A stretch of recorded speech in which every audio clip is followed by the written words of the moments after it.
Bonjour à tous et bonjour à toutes et bienvenue dans le port de Celticos. Bienvenue à bord du Scharnhorst. Une vidéo particulière puisqu'on va, on va d'abord déjà commencer par une bataille avec le Scharnhorst. Alors ceci de particulier, d'abord qu'elle sera épique. Et ensuite, il n'y a pas les écrans de bataille. Captain Koniam qui m'a fourni cette bataille, et je le remercie, vous allez voir pourquoi.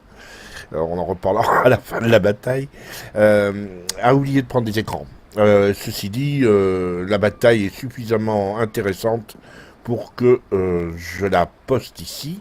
On va quand même, avant de partir en combat, regarder les skills du commandant.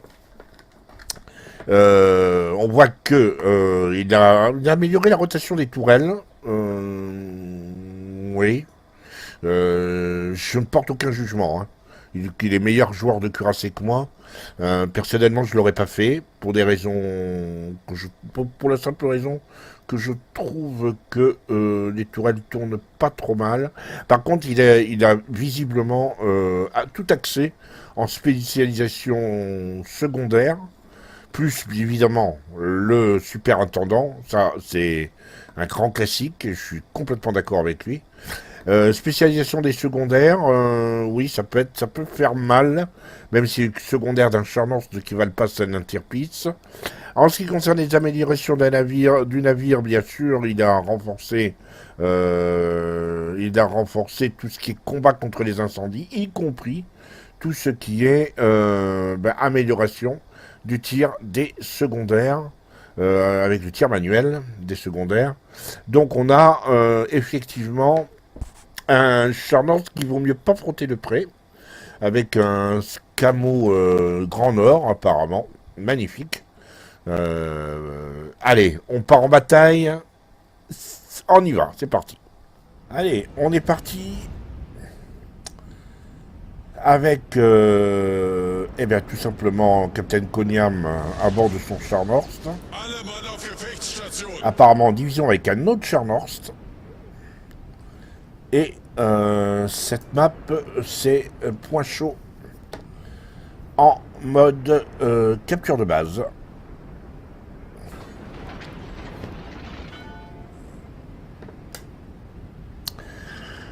Donc, ils vont partir en soutien du Mas, du Chapayev et du Bayern, apparemment. Ouais, c'est un Bayern. C'est une bataille de tier 7. Il y a je peux dire bien un tier 7 parce que il y a de part et d'autre un tier 8 et c'est un croiseur. Le Chapayev chez eux et un Cleveland de l'autre côté. Possiblement, moi je trouve que le déploiement est plutôt sympa dans l'équipe verte. Je me méfie quand même du déploiement de Natsuharu qui a tendance, semble-t-il, à vouloir aller avec toute cette aile là qui est l'aile droite, on va dire, puisque c'est l'aile qui est sur la droite, c'est l'aile droite. Non, c'est l'aile gauche, tout simplement, c'est l'aile gauche, parce que nous, on est effectivement, la map est inversée. On est sur l'aile gauche avec Koniam. Je regarde, j'aime pas trop le déploiement de là-dessous, qui prend vraiment pas de risque, qui aurait peut-être pu descendre un peu plus bas. Et si les adversaires décident de faire un ennemi train à droite ou à gauche, mais très bas, il n'y aura aucun spot pour l'équipe de Koniam. Parce que Natsuharu, qui avait la possibilité d'en faire du spot, le déploiement, voilà quoi. Je veux dire, l'équipe verte ne peut pas se déployer en fonction du déploiement ennemi. Bon, ça c'est un petit tir juste d'échauffement. Voilà un Gneisno qui a la HE apparemment. Et qui tire sur les DD, donc ça se justifie. Un Gneisno qui semble-t-il a ralenti un tout petit peu.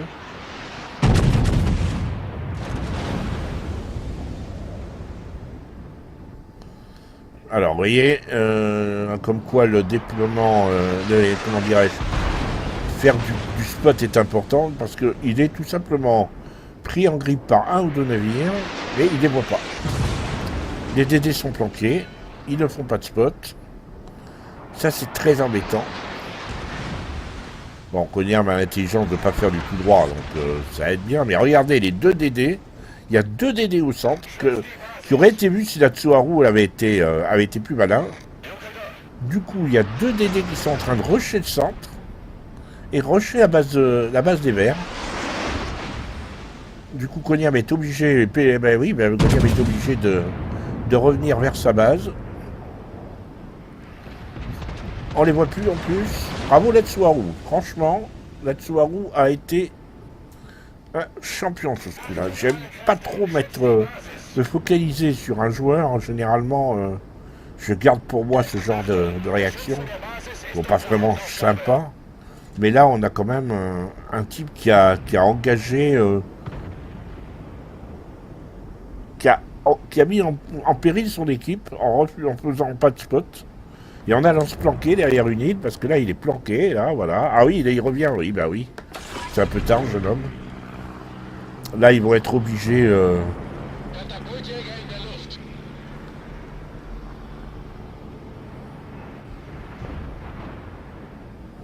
En plus, ils ont un aigle qui est AFK, apparemment.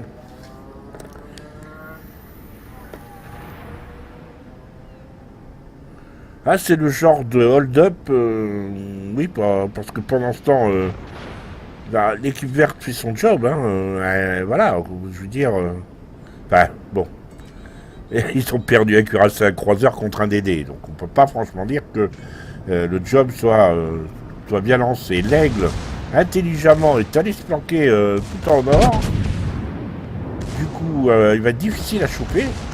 Même si, vous voyez que l'aspect secondaire, ça aide bien.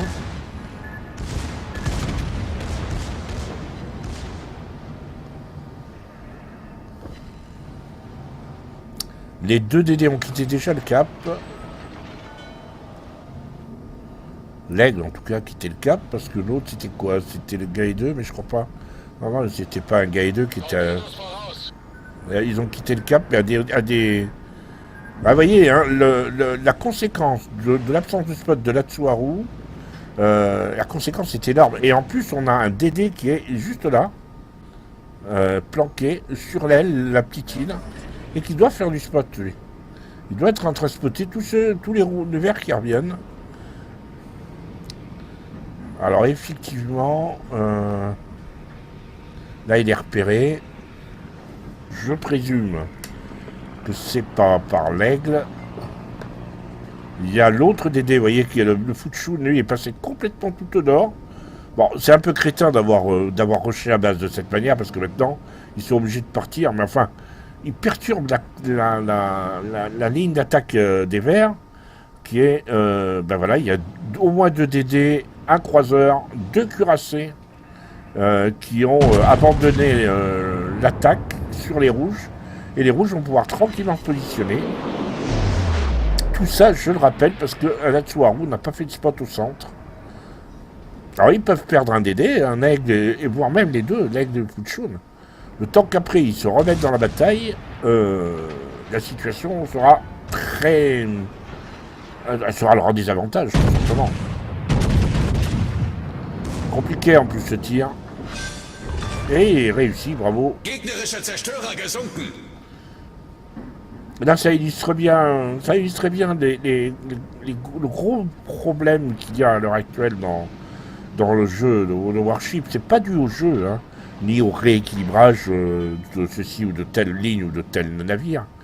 Le gros problème, ça vient, bon, d'abord des joueurs qui ont tendance à oublier un petit peu le rôle de leur navire, qui ne jouent pas exactement ce qu'ils vont faire.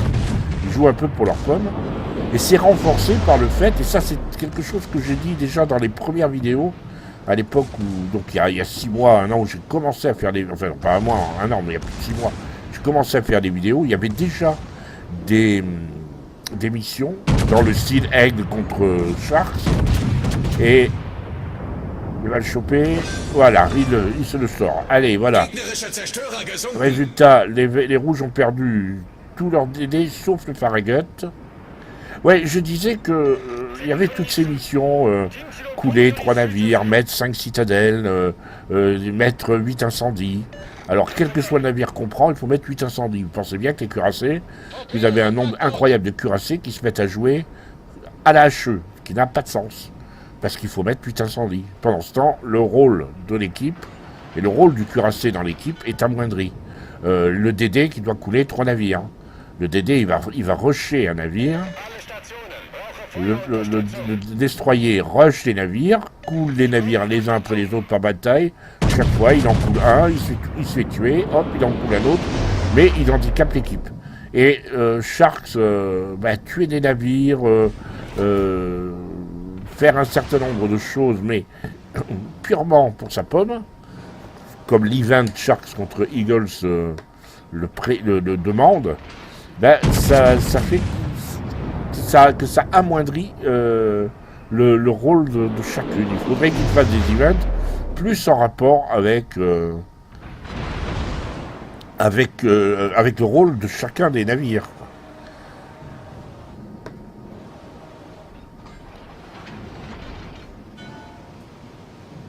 Allez, on revient à la bataille.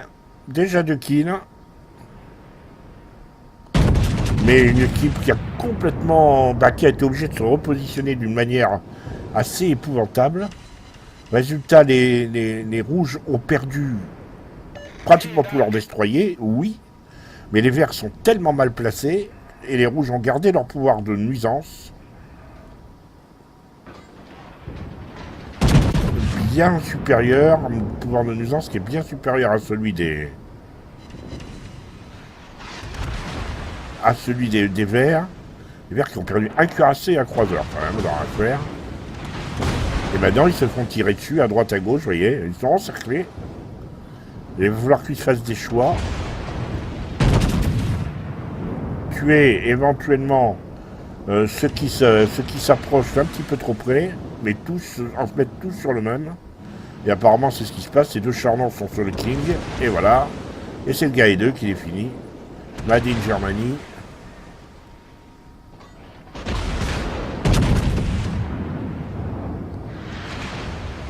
Et le Dunkerque, lui, là-bas bien planqué, il fait ce pourquoi il a été créé. Il chasse le Chardon sur le Gleisnau. Alors, il n'y a pas de Gleisnau, mais il y a un Chardon. Et là, ils peuvent vraiment, en plus de Dunkerque comme il est placé, ils peuvent vraiment asmater... voilà, une petite image du Chardon en action qui est assez géniale. Il est avec quoi? Avec le Gleisnau. Ah, ils peuvent tirer comme ils veulent, comme des lapins. Les autres se font littéralement hacher menu. Allez, on reprend le... On redonne la main au Capitaine Cunningham qui veut se débarrasser de l'Atlanta maintenant. Ça va être compliqué hein, pour les Verts, ça va être très très compliqué.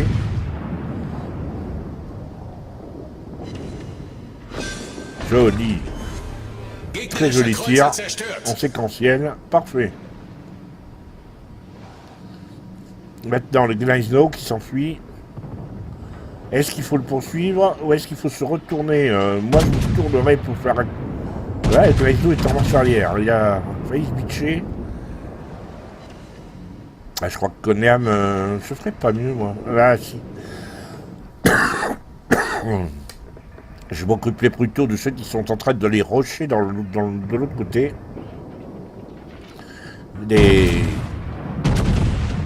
Eh oui, parce que pendant ce temps, ils sont en train d'acheter menu. Et en plus, il y a un Cleveland. Non, il faut qu'ils abandonnent la chasse aux shorts et aux Gleisnau. Ça n'a plus de sens. Ces 2 navires s'enfuient. Ou alors, il faut les punir tout de suite, là. Maintenant. Parce qu'ils sont quand même pas très vaillants. Mais il faut sortir au moins le short à cause du fait, d'abord, de son reload. Lui, il a un gros pouvoir de nuisance. Allez, on le sort, là. Un tir. Il n'a pas réussi, dommage. C'est un peu la panique. Et hop, Gleisnau qui a fait demi-tour. Là, il ne s'occupe pas du tout de ce qui se passe de l'autre côté. Et ça, c'est peut-être un gros défaut. Tirer sur le Cleveland me paraissait, alors qu'il est broadside, me paraissait bien mieux.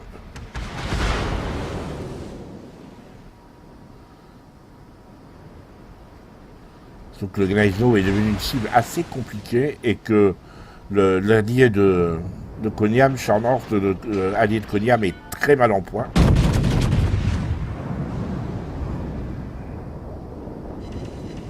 Mais je comprends la philosophie de sa tactique. Hein. En finir avec cette aile, une bonne fois pour toutes, mais pendant ce temps, ils prennent des dégâts sans réagir en conséquence, et ça, c'est extrêmement compliqué. Ah, et Gneisenau, en plus, ne lui tire absolument pas dessus. Alors, naturellement, les torpilles, parce que les torpilles, hein.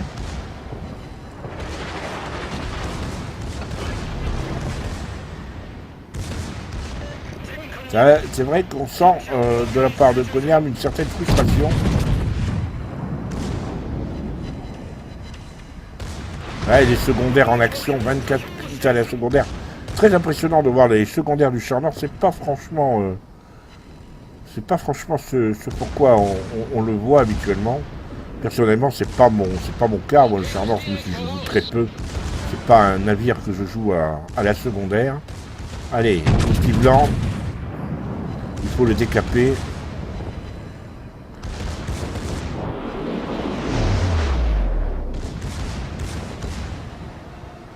Il est à 6 km. C'est un peu la loterie là. Est-ce que le Gneisenau va tourner? Et dans quelle direction il va tourner? Et ouais, mais pendant ce temps, Cleveland continue à faire des dégâts. Bon, il en a pas fait tant que ça. Hein. On voit la barre de vie du Scharnhorst de Koniam qui n'est pas si basse que ça. Par contre, il va falloir qu'il fasse très attention. Le Farragut est en train de... Ça va arrêter. Il y a un DD qui barre le T, c'est très dangereux.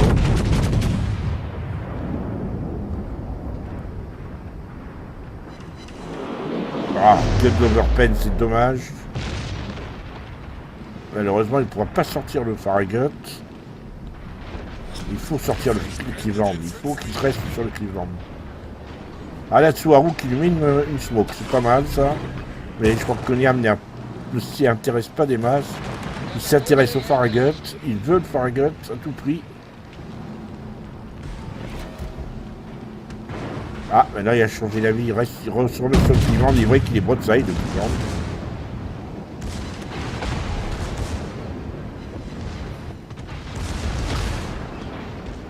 Et maintenant, vous voyez, c'est le Gneisenau qui tirait tout à l'heure, qui est en train de tirer dessus.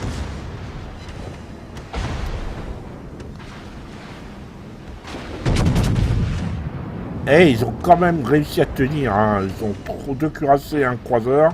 Contre 2 cuirassés et un croiseur, un DD. Ça leur a coûté cher à cette petite plaisanterie. Ils peuvent renverser la guerre.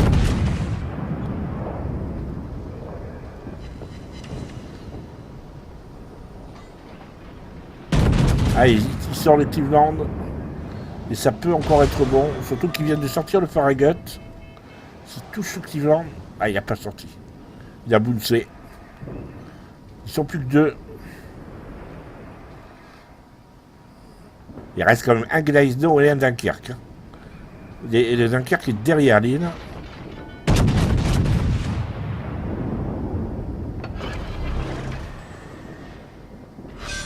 Voilà. Ouf. Ah, il vient de gagner. Est-ce que c'est marqué? Non, c'est pas marqué. Je pense que c'est soutien. Malheureusement, il est le dernier combattant. Et ben oui, c'est lui qui va devoir... En plus, il est à la recherche de son Kraken, là. S'il sort le Gneisenau, c'est le Kraken. Il vient de gagner gros calibre. En plus de soutien.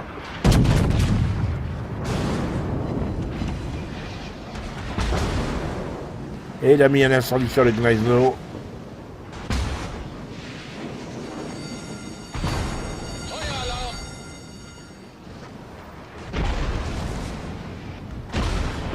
$1,3 million de tankés.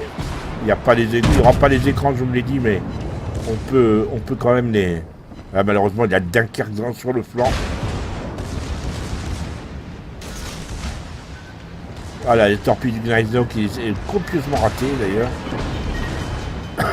Allez, une citadelle, là, c'est le moment, là. Et voilà.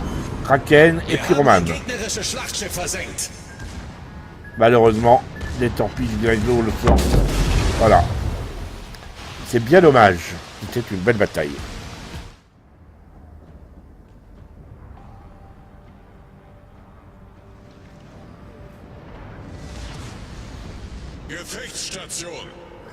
Et voilà. Et nous sommes sur la map voisin avec un autre Scharnhorst, celui de Thomas 17.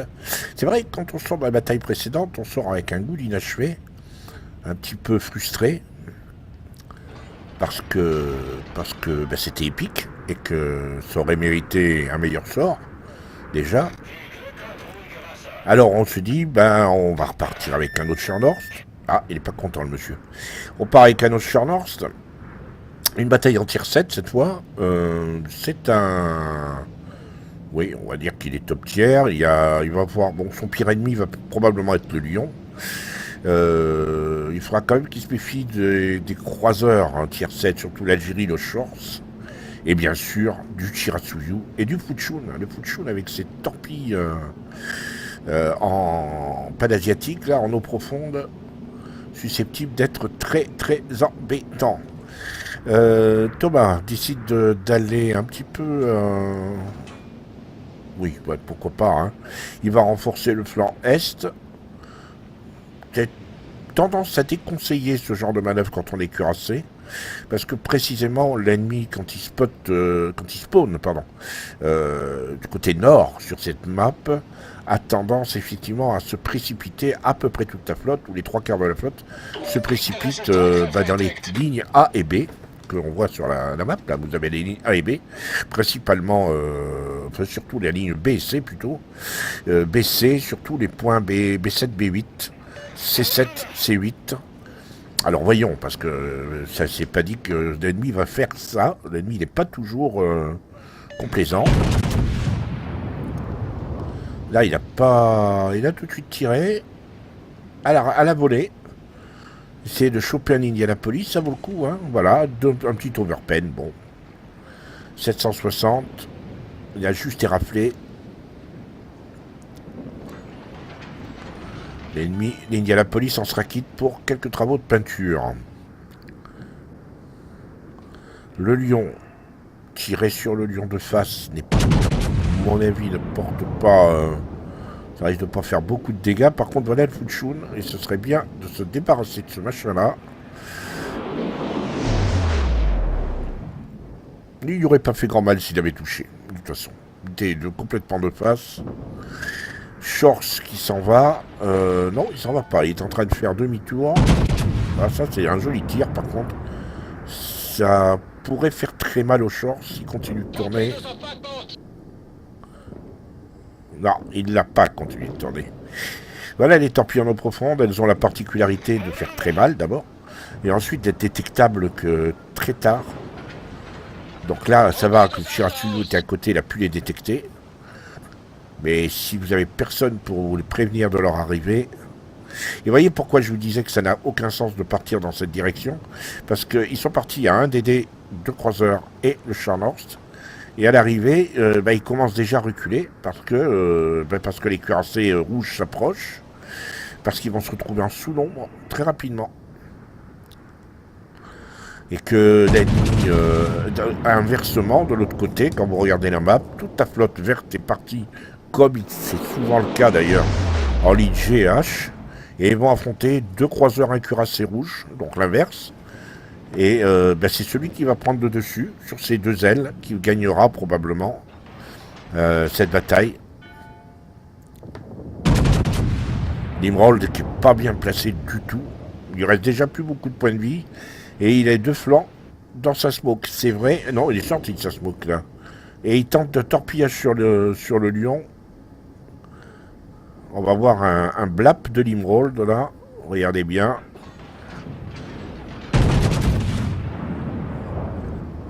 Ah, il est gonflé, le mec en Nimrold. Il faut oser. Hein. Et là, il a bouncé.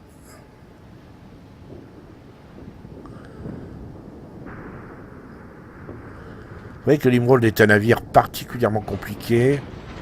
Et là, ils ont déjà perdu 2 croiseurs. Hein. Un Shorts et un Mourmansk. Le Shorts, c'est quand même un de leurs meilleurs arguments. Et l'Emerald vient d'être sorti par le Lion. Je vous avais annoncé sa sortie imminente. Le Lion a mis juste un peu plus de temps que ce que j'avais prévu. Mais là, ils viennent de perdre 3 croiseurs. Voilà. Bon. Et le char North de Thomas est obligé, complètement isolé du reste de la flotte, va être obligé de jouer avec les îles. Et ça va tanker sec, parce qu'à mon avis, ils vont tous se mettre sur lui. Alors évidemment, il va faire une bonne bataille, mais il va surtout défendre sa vie. C'est pour ça que je déconseille vraiment de partir dans cette direction-là. 2 jolis coups de son équipe. Ils viennent de sortir un Emerald et un Lion. Un cuirassé, surtout leur meilleur cuirassé, le meilleur cuirassé des rouges vient d'être sorti. Du coup, ça va mieux en termes de score.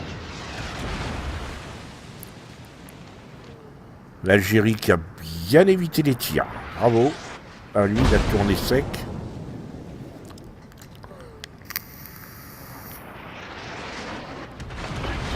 Vraiment, je crois que Thomas a tout intérêt à faire demi-tour et à repartir avec sa flotte vers sa base le plus vite possible. Il a vraiment pas intérêt. Là, il est vraiment trop focus. Hein. Regardez un petit peu ce qu'ils font dessus. Il y a un Douka, un Queen Elizabeth, un Shorts, l'Algérie, les DD qui sont dans le coin. C'est pas prudent du tout.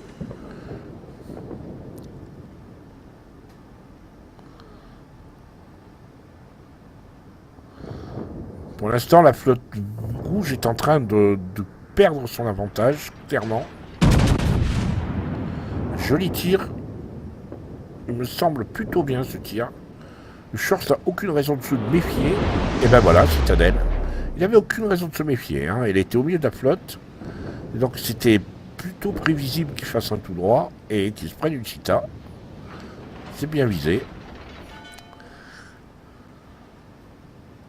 Alors vraiment, le char North, faut le jouer comme un tueur de croiseur. C'est sa fonction. Avant toute chose. Et Thomas, comme vous pouvez le constater, s'occupe exclusivement des croiseurs. Il perd pas son temps. Il a tiré deux salves sur le Lion, mais c'est surtout sur les croiseurs qu'il faut qu'il fasse son beurre. Pour l'instant, je demande pourquoi les rouges, comment les rouges pourraient gagner, même si là ils sont en train de revenir au score. Les verts ont pratiquement perdu tous leurs croiseurs et les rouges n'ont plus qu'un seul cuirassé. Donc, alors la force pour les rouges, ça va être que ils ont une capacité de mouvement, mais là 20 000. Double citadelle sur le Duca d'Aoste. Joli coup, très joli coup. Ça fait monter les statistiques et il voudrait faire son premier kill sur le Duca. Voilà. Il a un reload de 20 secondes, hein, grosso modo. Hein. Voilà, premier kill. Bien joué. Malheureusement, il est toujours très isolé du reste de la flotte. Donc il va falloir qu'il fasse son beurre sur l'Indianapolis. Ce serait un bon...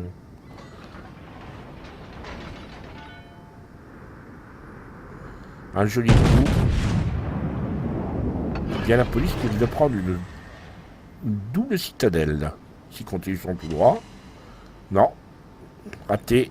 Il n'a pas franchement continué son tout droit. Il a très légèrement tourné sur la droite. Là, c'est un tir du Queen Elizabeth, je présume, ou d'Algérie. Peut-être de l'Algérie. Je savais que c'était d'H. Le voilà, le Queen Elizabeth. Le voilà, les tirs du Queen Elizabeth qui est à la paix. Ça va, c'est réconfortant de voir qu'il y a des gens qui jouent encore des cuirassés anglais à la paix. Qui ne s'amusent pas à jouer tout incendie dès qu'ils ont un cuirassé anglais entre les mains. Tir un petit peu loupé. Je vais redonner la main à Thomas. Et c'est vrai que toute la flotte verte est en train, bizarrement, alors qu'ils ont fait le trou, c'est en train de revenir en arrière.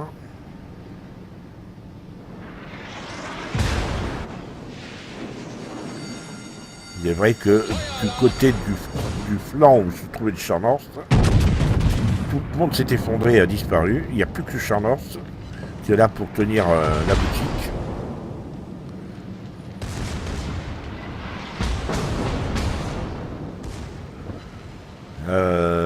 Queen Elizabeth qui n'a pas l'air d'avoir compris que le Scharnhorst avait des torpilles. Ceci dit, il sortira pas le Queen Elizabeth un seul jet de torpille, mais voilà, l'Indianapolis ce serait un bon plan là.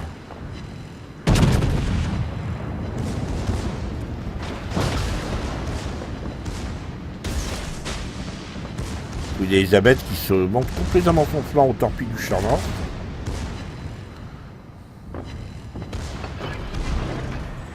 Là, il tourne.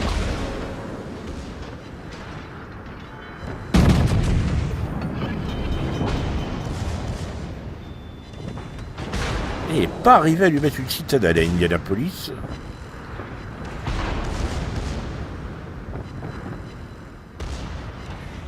Ah, voilà, une torpille au but sur le Queen Elizabeth.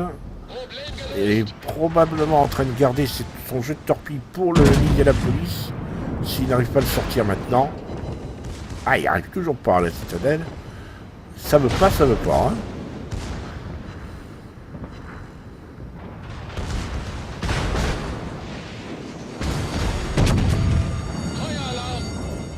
Voilà, la citadelle qui va bien. Et maintenant, kaboum. Et maintenant, eh ben, le Queen Elizabeth. Il y a le Minsk rouge qui est en train de caper leur base.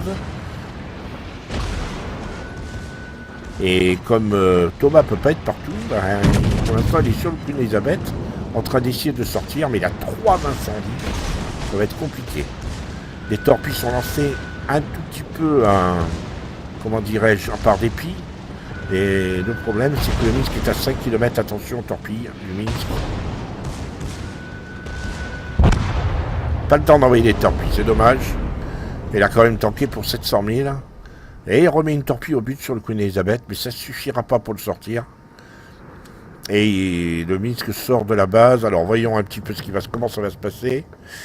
Voyons. Ouais, Thomas est en train de surveiller.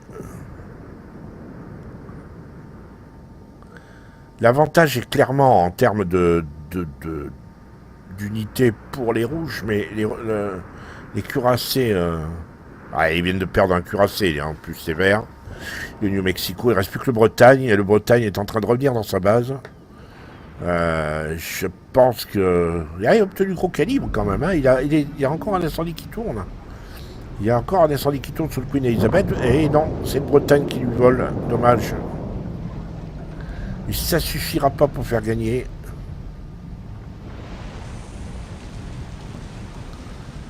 Là-bas, l'autre, le York, est en train de courir, faire la course avec les torpilles du Chiratsuyo, qui protège sa base. Il y a 2 croiseurs encore dans la base rouge. Ils sont en train de protéger leur base. Et les survivants, c'est le York et les 2 seuls qu'on voit, la Bretagne et le Farragut. Pour autant, il n'y a pas grand-chose à voir, malheureusement. Il reste 6 minutes. Et je pense qu'on peut d'ores et déjà le dire, sans spoiler, puisque les sens les plus intéressants étaient quand même de voir ce qu'il fallait pas faire. En fait, je pense qu'en s'isolant comme il s'est isolé, avec le pouvoir de décision qu'il a et la capacité qu'il a de faire des dégâts avec son Scharnhorst, il aurait été plus inspiré d'être avec la flotte, avec sa flotte. Il les aurait poussés et incités à pousser ou à revenir plus vite. Le fait d'être parti tout seul, s'isoler, ne lui a pas rendu service, clairement. Ça s'est dit modestement, pour ma propre... comme ça que j'analyse la bataille. Mais, très clairement, les Verts ont très peu de chances de s'en tirer. Quoique, boum, le Minsk, sorti par le Farragut. Et on a quand même un petit avantage maintenant aux Verts. Ils peuvent la gagner. Est-ce qu'ils sont en train de renverser la vapeur? Alors, on se met sur le Farragut, qui va croiser l'Algérie de tout à l'heure, puisqu'il n'y avait qu'un seul Algérie, oui. C'est celui qui était sur Thomas tout à l'heure, le Farragut, qui va chercher l'Algérie. C'est pas... Oui, c'est pas mal. Voilà, il va aller le chercher. Ah, la torpille, je présume. Mais l'Algérie fait demi-tour et repart vers sa base. Prudent, ils ont un peu d'avance. Ils jouent la montre, clairement, les rouges. Les deux croiseurs sont autour de la base et n'ont pas l'air d'avoir envie de s'avancer. Et le dernier destroyer, c'est Shiratsuyu, il était aussi du côté de la base. Il joue la montre. Et comme les navires qui sont en face, ben c'est le York qui s'enfuit, qui retourne à sa base. C'est quand même assez consternant. Le York retourne à sa base. Et le Bretagne est très très lent. Bon, ceci dit, le short ça a pris très cher. Hein. Le York qui est pleine peau, qui a fait demi-tour, bon. On a un petit lag, là, bizarre. C'est... ouais, quand je suis en caméra libre, je l'ai plus, ce lag. Et quand je lui donne la main, vous voyez, ça poussette, c'est bizarre. Bon. Un petit défaut. Ouais, le Shiratsuyu. Alors, est-ce que Farragut doit l'engager? Oui, il engage. Il faut qu'il sorte un navire. S'ils veulent passer devant, il faut qu'il sorte un navire. Hein. Farragut a clairement l'avantage en termes de canon. Le problème, c'est que le Shiratsuyu s'est enfui, il s'est caché derrière l'île. Et s'est caché avec ses croiseurs. Et le Shore, c'est un bon destructeur de destroyers. Donc il se méfie. S'ils perdent de Farragut, la bataille est finie. Parce que je vois pas le York et le Bretagne revenir à temps en 3 minutes pour inverser la tendance. C'est un peu le Farragut qui a les clés de la victoire en main. Et Thomas a bien choisi en se mettant au-dessus du Farragut. Si le Farragut doit sortir le Shiratsuyu. Malheureusement, pour lui, le Shiratsuyu est quelqu'un de malin. Il s'est intelligemment réfugié auprès de ses croiseurs. Il risque de spotter le Farragut. Voilà. Et l'Algérie, le Shore vont faire le reste. Il essaye de... Ouais, mais c'est peine perdue, ça. Même s'il sort du Shiratsuyu, il risque fort de se faire dépoper. Non, c'est une grosse erreur. Voilà, il se met dans son nuage de fumée.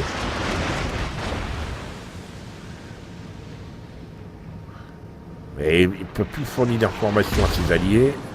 Ah, il vient de se prendre un tir à l'aveugle, là. Non, on ne sort pas de son nuage de fumée. Ah, quelle erreur. S'il se fait spotter par le Shiratsuyu, je vous annonce la fin, et je vous annonce que c'est le Shore qui sortira.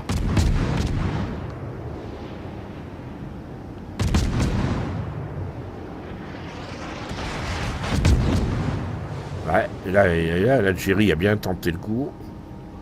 C'est bien visé. Ah, ils jouent clairement la montre, hein, les rouges, là, c'est étonnant. Encore 1 minute, enfin moins de 2 minutes. Suspense est à son comble. C'est une bataille banale, hein, mais voilà, au moins elle vaut pour le suspense également qui... Est-ce que ça va se terminer par une victoire ou une défaite?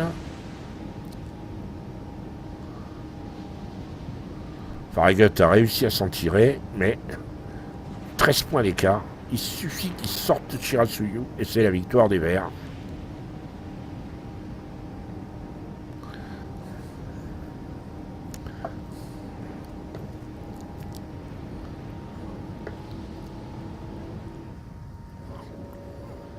Et le Bretagne, qui passe derrière l'île, ben, il a peu de chance de faire quoi que ce soit comme dégâts.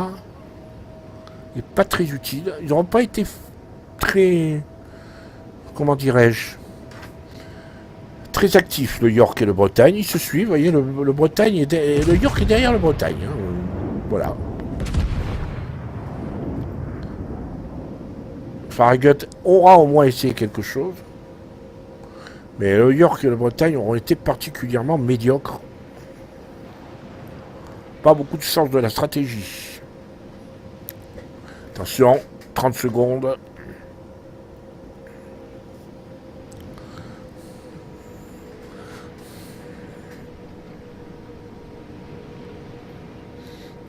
Chiratsuyu était intelligemment parti se planquer. Il ne peut pas covaloriser de se faire sortir. Toujours 13 points d'écart. Quand ça veut pas.